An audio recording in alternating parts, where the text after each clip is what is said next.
January on the Silver River by Stephen Laquier. This is a photojournal of recent trips I made up to Silver Springs. Silver Springs is where the attraction Silver Springs is located and the famous glass-bottom boats. I traveled up to the springs in January by boat up the Silver River. And along the way I encountered a lot of wildlife and I photographed as much as I could. I describe these encounters in this journal in some detail, and I hope you find it of interest. Thank you.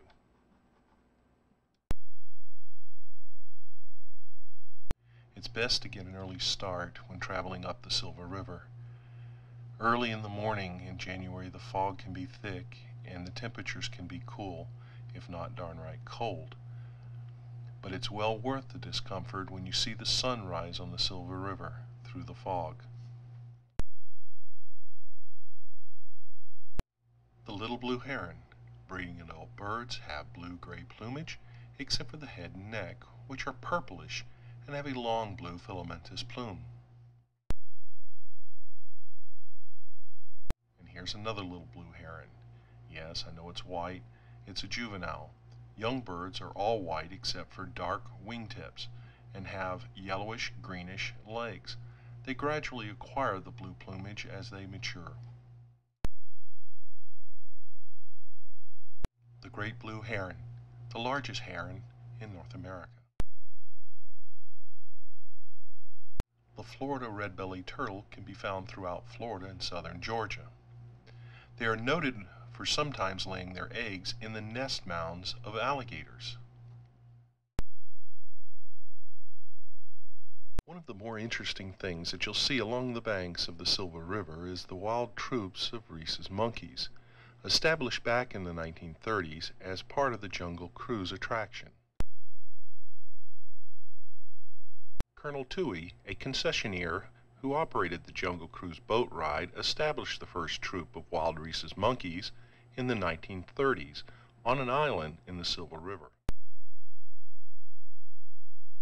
Toohey established the colony to attract visitors to his ride.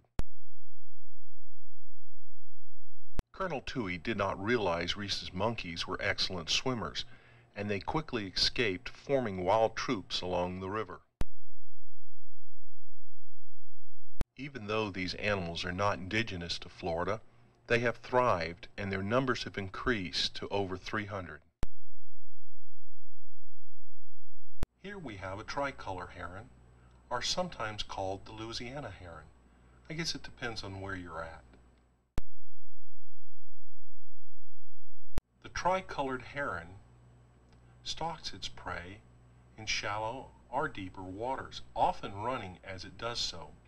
It eats fish, crustaceans, reptiles, and insects. Turtles are in abundance along the river. This slider turtle seems perfectly happy balanced on this log. Cormorants and ahinge are common along the river. You'll either see them swimming and diving for their food or just sunning themselves out on a branch. The ahinge, sometimes called snakebird, darter, American dodder, or water turkey, are sometimes confused with the cormorants because of their similar size and nature. Here's a couple of more cormorants drying themselves after a morning of fishing. Limpkin. Its name comes from the seeming limp of the limpkin.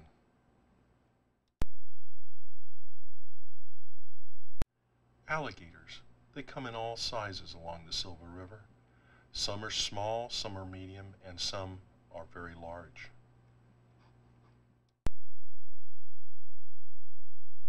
This gator is of the medium size, around 6 to 7 feet in length.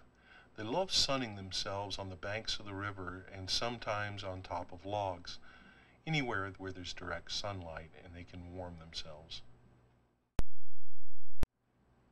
And this gator is of the large variety, length around 9–10 feet.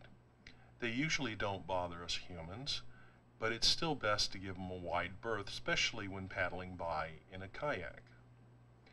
I think someone had been feeding this one because it showed some interest and did come up to the boat. The black-crowned night heron. They have a black crown and back, with the remainder of their body white or gray. They have red eyes and short yellow legs. Young birds are brown, flecked with white and gray. These are short-necked and stout herons. You'll find them in abundance in the morning on the river, but thin out later in the day. After all, they are night herons.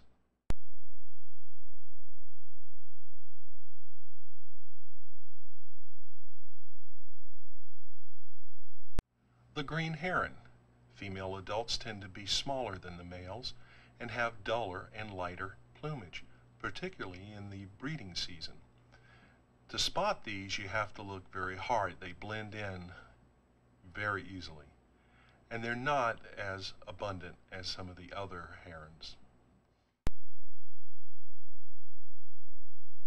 The yellow-crowned night heron, sometimes confused with the black-crowned night heron. These birds stalk their prey or wait in ambush at the water's edge, mainly at night. They mainly eat crustaceans, mollusks, frogs, aquatic insects, and small fish. You can sometimes find them at the water's edge in a tree, sound asleep. This one I awoken when I got too close.